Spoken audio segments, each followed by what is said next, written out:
8 июня 1995 года. Нью-Йорк, Бруклин. Штурмовая группа Федерального бюро расследований, Соединенные Штаты Америки, выбивает двери элитных апартаментов. Внутри они арестовывают 55-летнего мужчину в черной футболке. При обыске агенты находят $1000 наличными и 7 фальшивых паспортов на разные имена. Официальный представитель ФБР на пресс-конференции заявит: значимость этого ареста сопоставима с поимкой главы итальянской мафии Карло Гамбино. Арестованным был Вячеслав Кириллович Иваньков.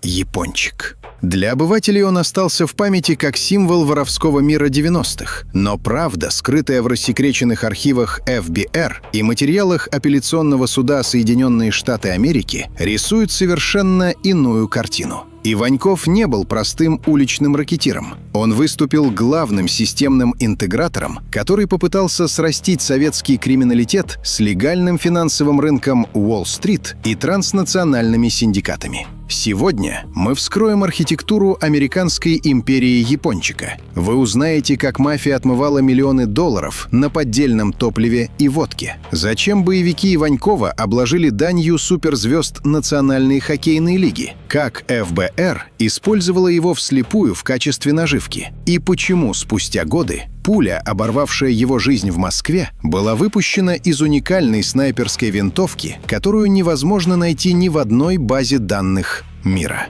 Это Crime Time.ru. Мы начинаем.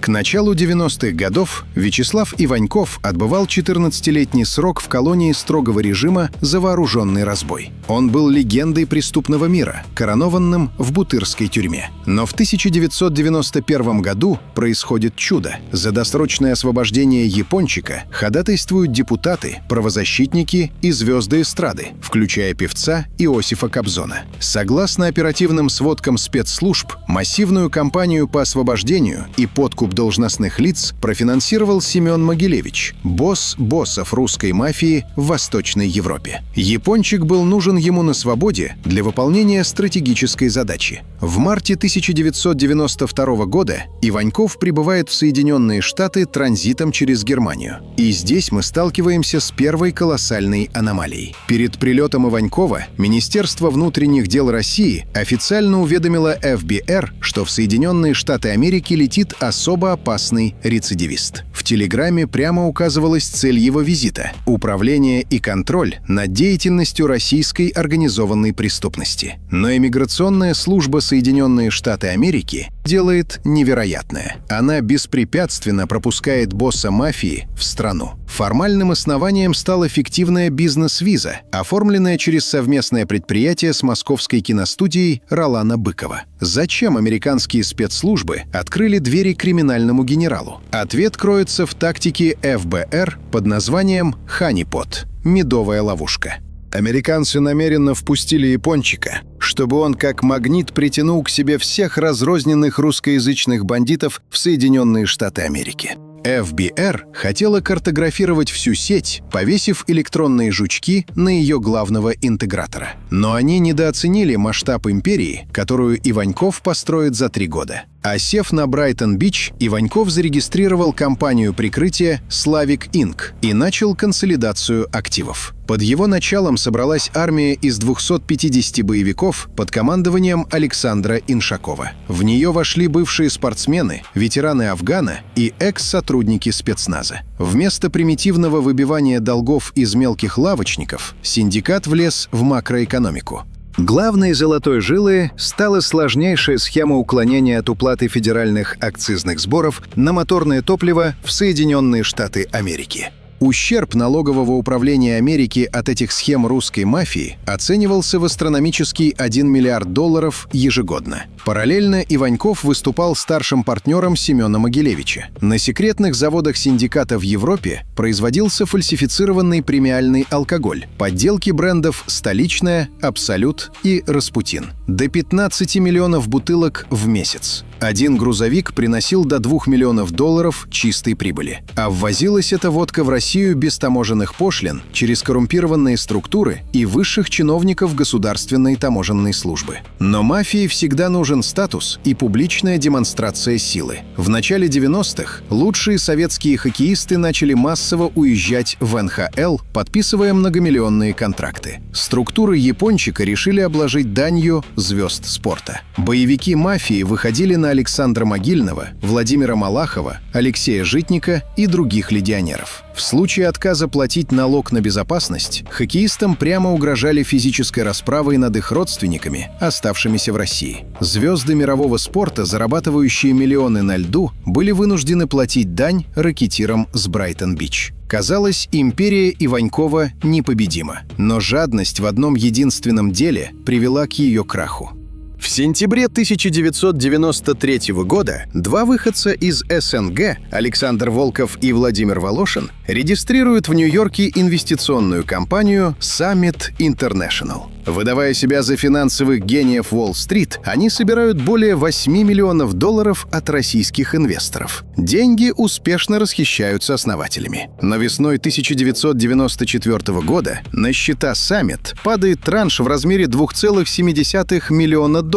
И вот здесь кроется вторая колоссальная аномалия, которую скрыло американское правосудие. В официальном решении апелляционного суда Соединенные Штаты Америки эти деньги названы коммерческим кредитом московского Чара-банка. Однако в первоначальных, секретных афидевитах агентов ФБР категорически утверждалось иное. Владельцем денег был не банк, а неназванный высокопоставленный российский чиновник. Осенью 1994 года этот чиновник внезапно умирает. Узнав об этом, Волков и Волошин решают просто украсть оставшиеся $2,7 миллиона. Они думали, что мертвые не спросят за долги. Но за деньгами чиновника пришли живые. Ноябрь 1994 года. К Волкову приходят переговорщики от теневого капитала и требуют отдать 60% от суммы. Волков отказывается. Тогда кредиторы совершают ход конем. Через командира боевиков Александра Иншакова они передают долговые расписки лично Вячеславу Иванькову.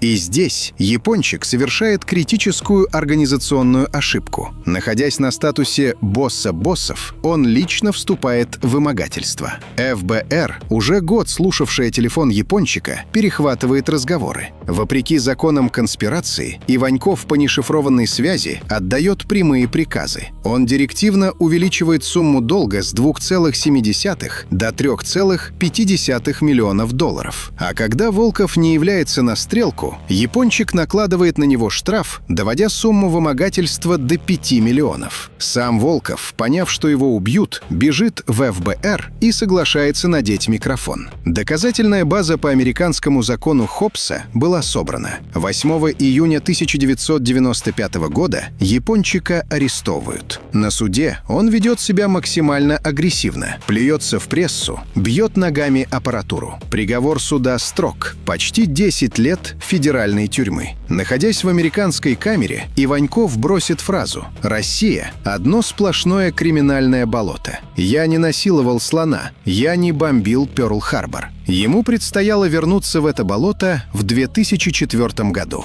И это возвращение стало для него фатальным. В июле 2004 года Соединенные Штаты Америки депортируют отсидевшего япончика в Россию. Генеральная прокуратура Российской Федерации обвиняет его в жестоком убийстве 2 граждан Турции в московском ресторане «Фидан», совершенном еще в 1992 году. Но если американское правосудие засудило босса мафии за телефонные разговоры, то российская судебная система продемонстрировала абсолютный позорный паралич. 18 июля 2005 года. Суд присяжных в Москве. Происходит беспрецедентная аномалия. Все 5 ключевых свидетелей обвинения, включая действующего сотрудника милиции, встав за трибуну, внезапно заявляют, что у них амнезия. Они клянутся, что никогда в жизни не видели стрелявшего и вообще не помнят человека со специфическими азиатскими чертами лица. Степень синхронности этой потери памяти указывает лишь на одно. В дело вмешался колоссальный коррупционный и силовой ресурс, давивший на свидетелей прямо на глазах у прокуроров. Япончика оправдывают прямо в зале суда. Оказавшись на свободе, япончик легализуется. Но криминальный мир, в который он вернулся, изменился навсегда. Набирала обороты самая кровопролитная криминальная война современности между кланами деда Хасана и Тариэла Аниани. Иваньков встает на сторону Хасана и своим авторитетом подписывает смертный приговор Аниани. Это решение стало для него билетом в один конец. 28 июля 2009 года, 19 часов 20 минут. Москва. Хорошевское шоссе. Вячеслав Иваньков выходит из ресторана «Тайский слон». До бронированного джипа остается всего пара шагов. С противоположной стороны улицы, с дистанции ровно в 70 метров, звучит выстрел. Тяжелая пуля калибра 7,62 пробивает брюшную полость япончика насквозь, разрывая внутренние органы. Охрана затаскивает истекающего кровью босса обратно в ресторан. Огневая позиция снайпера была идеальной. Коммерческий фургон «Газель» с синим тентом был припаркован заранее. В тенте прорезали небольшое технологическое отверстие. Внутри бросили самодельный лежак и оружие. И именно оставленное на месте преступления оружие является главной и самой необъяснимой аномалией этого дела.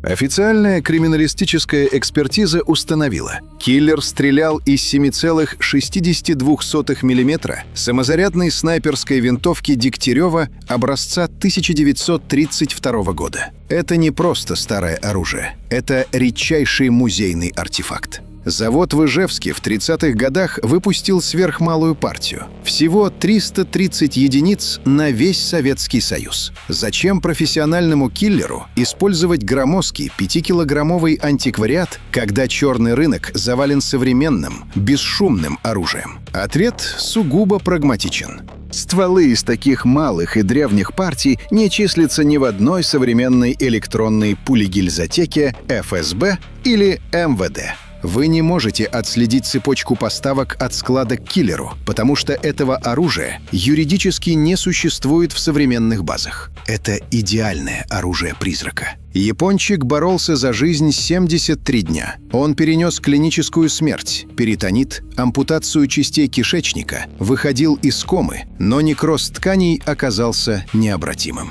9 октября 2009 года Вячеслав Иваньков умер. Похороны Иванькова на Ваганьковском кладбище обошлись почти в $1 миллион. Церемония собрала более 500 криминальных авторитетов и проходила под государственным флагом Российской Федерации. Над его могилой воздвигли гигантскую бронзовую статую. Организатора этой ликвидации, Илью Симонию, заочно осудили на 21 год колонии лишь в январе 2025 года. Вячеслав Иваньков был реликтом системы. Он начинал с карманных краж в СССР, а закончил как архитектор транснационального синдиката, манипулирующего миллионами на Уолл-стрит. Его смерть ознаменовала не просто завершение конкретной криминальной войны, она стала точкой невозврата. Эпоха публичных воров в законе, решавших вопросы снайперскими выстрелами у ресторанов, ушла в прошлое. Их место заняла новая элита. Те, кто сегодня сидит в высоких кабинетах из стекла и бетона, перераспределяя бюджеты через офшоры, и чьи имена никогда не фигурируют в криминальных хрониках. А как считаете вы, было ли убийство япончика последним аккордом старой мафии, или организованная преступность в России просто сменила кожаные куртки на деловые костюмы госкорпораций? Пишите ваши теории в комментариях. Ставьте лайк, если цените глубокую аналитику. Подписывайтесь на Crime Time.ru и жмите колокольчик. Берегите себя. Дальше только жесткая правда. До скорого!